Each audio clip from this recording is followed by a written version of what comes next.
This is SSPTV News, brought to you by Samsung Productions and the Hazleton Standard Speaker. In this season of giving, we'll tell you how this woman helped out a local police department. Hi everyone, I'm Ken Carr and I thank you for your time. Let's get to today's local information. State police say an explosive device was detonated in Calairs. The explosion near an apartment building at 3 Center Street injured one person and could be heard around the area. The man who was taken to the hospital had non-life-threatening injuries. Amanda Chrisman reports in the Standard Speaker that the apartment building cannot be lived in until a structural engineer reviews the property. Because of that, 3 people have been displaced.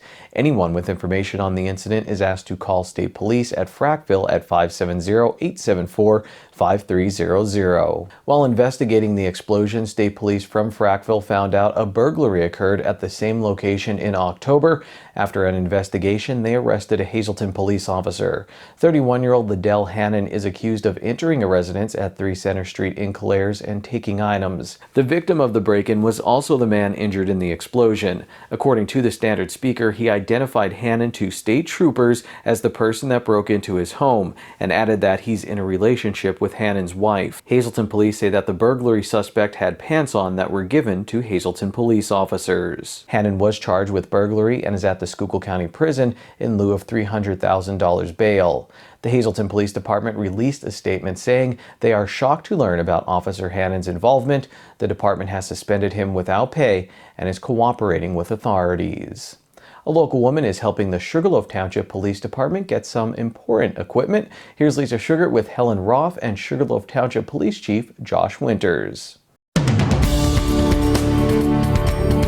Helen, you are an amazing woman. You were at a fundraiser for the police department and decided, I want to do more to help. So tell us what you decided to do and what you've done so far to help out your police.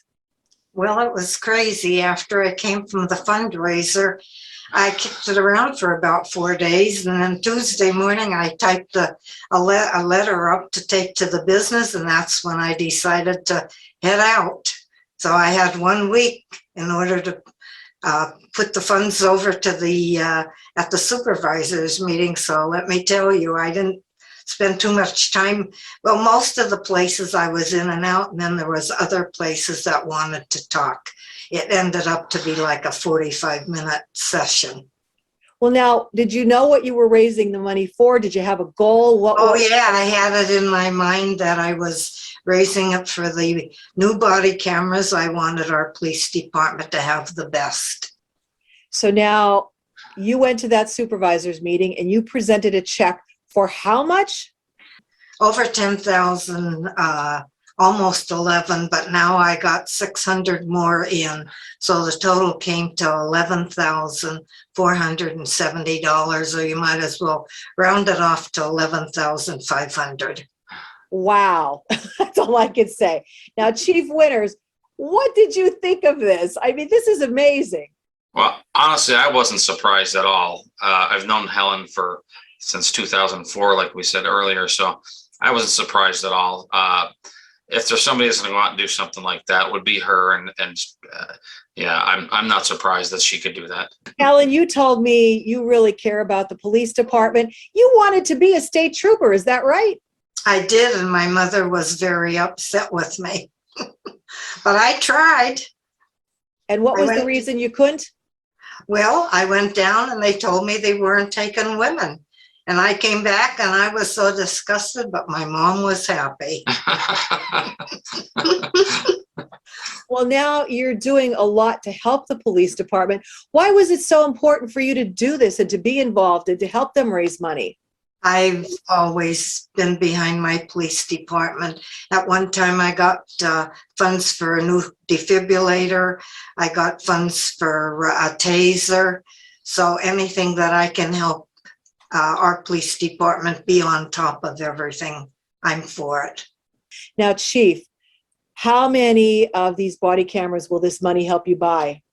I'm waiting on 3 different quotes. And it can get kind of confusing the way that the quotes come back, because it could range from literally $3,000 to $25,000 for 6 to 8 cameras, depending on there's a million different features, whether you get a server or there's just a lot of options that I get confused myself looking at it, let alone trying to explain it to you. but it looks like we're going to get a minimum of 6. Are you still raising money, Helen? Do you want to make a pitch here today? I told her to take a break for the holidays. If anybody feels that they want to donate, they can still donate. We have a pretty good sized budget, but there's just, with inflation nowadays, and anything's just expensive, let alone equipment like this. And we have a new building going up, so we've gotten our budget's gotten pulled in a million different directions in the past 2-3 years. So it was huge to have that help to just get this additional equipment in. Now, I just wanted to thank all the businesses and people that did donate. I know it's hard to say no to this lady right here, but I just thank everybody that did donate. Today's news feature is brought to you by Feisner's Ford in Freeland, who is celebrating 75 years in business. Give them a call at 570-636-3920, or you can log on to feisnersford.com. Time now for weather on SSPTV News. Here's a look at the sun from earlier in the week. Those little black dots are sunspots. Pretty cool, right? I think so, at least. Regardless, here's our forecast from the National Weather Service. On Thursday, mostly sunny with a high near 32 degrees. On Thursday night, a chance of snow showers, mainly between 10 p.m. and 1 a.m., mostly cloudy with a low around 25 degrees. We have a 30% chance of precipitation, new snow accumulation of less than a half inch possible. On Friday, partly sunny with a high near 42 degrees. On Friday night, an 80% chance of rain and snow. We'll have a low around 32 degrees. On Christmas Day, a 30% chance of rain. It will be cloudy with a high near 43 degrees. On Saturday night, a 30% chance of rain before 1 a.m., mostly cloudy with a low around 34 degrees. On Sunday, partly sunny with a high near 40 degrees. And on Sunday night, a 30% chance of snow after 1 a.m., mostly cloudy with a low around 26 degrees. I say we check the SSPTV standard speaker scoreboard. Hazleton area beat Nanticoke in a non-league boys basketball game. Josiane Guerrera led the Cougars with 14 points. In girls basketball, Ava Menjivar and Haley Sosna scored 12 points. In Shenandoah Valley's win over Weatherly, North Schuylkill had Caitlin Himes and Savannah Garlick score 17 points in their win. The Monowi area girls beat Nativity and were led by Haley Moss's 15 points. We'll be right back.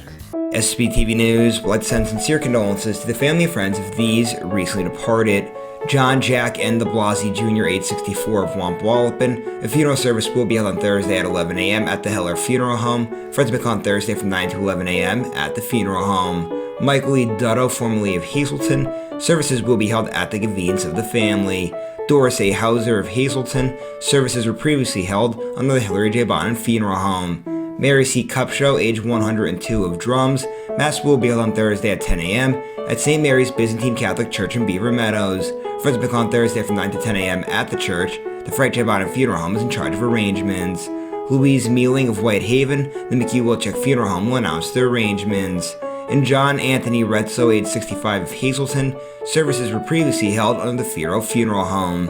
Tonight's obituaries are being brought to you in part by Harmon Funeral Homes and Crematory, with 2 locations in Rockland and in Drums, 570-384-3312 or 570-788-0977, and go to harmonfuneral.com.